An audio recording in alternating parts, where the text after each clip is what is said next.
ఓం విఘ్నేశ్వరాయ నమః. ఓం సమర్థ సద్గురు సాయినాథాయ నమః. శ్రీ సాయి లీలామృతం అధ్యాయం 1. కొంతకాలానికి సాయిబాబా పాటిల్ ప్రార్థన మన్నించి అతని మేనల్లుని వివాహానికి పెళ్లివారితో కలిసి ఎద్దుల బండిలో షిరిడీ చేరారు. బండ్లన్నీ షిరిడీ పొలిమేర్లలో ఖండోబా ఆలయం వద్ద మర్రి చెట్టు కింద పొలాల్లో ఆగాయి. అందరితో పాటు ఫకీరు కూడా బండి దిగుతుంటే చూసి ఖండోబా ఆలయ పూజారి మహల్సాపతి ఆదరంగా యా సాయి అని ఆహ్వానించాడు. అప్పుడు ఎవరికీ చెప్పకుండా షిరిడీ నుంచి వెళ్ళిపోయిన ఆ వింత యువకుడే ఈ ఫకీరుని గుర్తించి అతడు ఆనందించాడు. నాటి నుంచి ఆ ఫకీరుకు ఆ పేరే స్థిరపడింది. సాయి కూడా షిరిడీలో స్థిరపడ్డారు. ఆయన ఆ కళ్యాణానికి షిరిడీ వచ్చింది లోక కళ్యాణానికి. సాయిబాబాకు మొదట పరిచయమైన మహల్సాపతి ఆయన మహాత్ముడని గుర్తించి తన మిత్రులైన అప్పాజోగ్లే కాశీనాథులకు చెప్పాడు. నిత్యము ఆ ముగ్గురు ఆయనను దర్శించుకునేవారు. పేదవాడైన మహల్సాపతి బాబాకు పరిచర్యలు చేస్తే అతని మిత్రులు బాబాకు నిత్యావసర వస్తువులు సమకూర్చేవారు. ఒకనాడు అప్పాకోతే పాటిల్ అనేవాడు తన భార్యతో కూడా ఆయన దగ్గరకు వచ్చారు. వారిని చూస్తూనే సాయి లేచి నిలబడి వారిని ఆదరించాడు. అతని భార్య బయాజీబాయి తన సోదరి అని చెప్పారు. ఆమెకు కూడా మధుర దర్శనంలోనే బాబాపై భక్తి శ్రద్ధలు కలిగి ఆయనకు భిక్ష పెట్టకుండా భోంచేయకూడదని నిశ్చయించుకుంది. ఆ రోజులలో సాయిని చూసిన తాచాబాబా కొత్తే ఇలా చెప్పారు: శ్రీ సాయి షిరిడీగడ్డ అడుగుపెట్టే నాటికి నాకు 6 లేక 7 సంవత్సరాలుంటాయి. ఆయనకు ఒక నిర్ణీతమైన నివాసమే ఉండేది కాదు. తరువాత ఆయన వేప చెట్టు కింద కొంతకాలం నివసించారు. అప్పటికి ఆయన వయసు సుమారు 18 లేక 19 సంవత్సరాలు ఉండేవి. ఆయనకు సన్నని మీసం ఉండేది.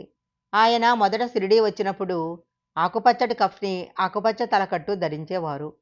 ఆ రోజుల్లోనే ఆయనను చూసిన రామగిరి బువ్వ ఆయనని ఇలా వర్ణించాడు: ఆయనకు జుట్టు నడుం వరకు పెరిగి ఉండేది. ఆయన చేతిలో సట్కా, చిలింగొట్టము, అగ్గిపెట్టె ఉండేవి.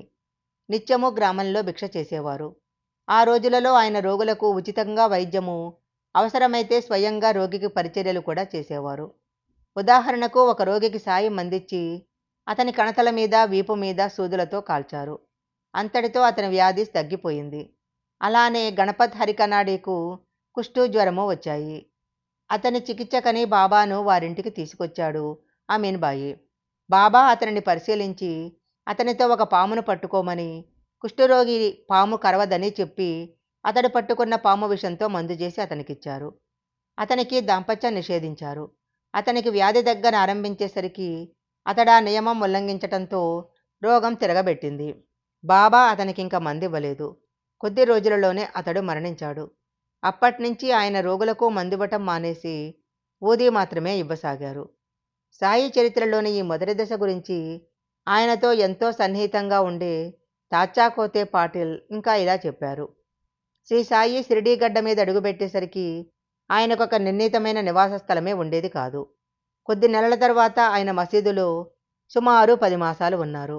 తరువాత వేప చెట్టు కింద, ఆ తరువాత మరలా మసీదుకు వచ్చి సమాధి చెందే వరకు అక్కడే ఉండిపోయారు. నేను మారుతి ఆలయంలో స్కూల్లో చదువుకుంటుండగా బాబా భిక్షకు మా ఇంటికి వచ్చేవారు. నేను మరికొందరు పిల్లలు మసీదు ముంగిట నిలిచి బాబాను వెక్కిరించి కవ్వించేవారము. ఆయనకు సన్నని మీసం ఉండేది. ఆయనెప్పుడూ మసీదులో ఒక స్తంభం పక్కన మౌనంగా కూర్చొని ఉండేవారు. రఘుపాటిల్ రోజు మసీదు గేటు వద్ద నిలిచి ఆయనపై రాళ్లు నువ్వేవాడు. ఒక్కొక్కప్పుడు బాబా మమ్మల్ని తిట్టేవారు. మేము పెద్దగా నవ్వి ఆయన సట్కా తీసుకోగానే పరిగెత్తేవాళ్లము. మసీదులో 2-3 సంవత్సరాలు నివసించాక ఆయన లిండి మరియు సిరా ఉపనదుల మధ్యనున్న చెట్ల తోపులో సుమారు 2 సంవత్సరాల 6 మాసాలున్నారు. అక్కడ భక్తులలో ఎవరో ఒకరు నిత్యము ఆయనకు భిక్ష ఇచ్చేవారు. నేను, రఘుపాటిల్ మరిద్దరు ముగ్గురితో కలిసి ఆయనను దర్శించేవాళ్ళము. వామన్రావు డెంగలే కూడా వారి దర్శనానికి వస్తుండేవారు. రెండవసారి సాయి షిరిడీ వచ్చే నాటికి ఒక వింత సాధువు కూడా అక్కడ చేరాడు. శంకర్ నారాయణ్ వాయిద్య అనేవాడు నానావల్లి అనే మహాత్ముని సమాధి సేవిస్తూ ఉండేవాడు. ఒకనాడు ఆ మహనీయుడు స్వప్న దర్శనమిచ్చి షిరిడీ వెళ్ళమని ఆదేశించగా అచ్చడికి చేరాడు. సాయి రాగానే వారిని చూస్తూనే గొప్ప మహాత్ముడని గుర్తించి ఎంతో చనువుగా మామా వచ్చావా అన్నాడు. నోరెత్తవద్దు అని బాబా మందలించటం వలన అతడు ఆయన గురించి ఎవరికీ చెప్పలేదు.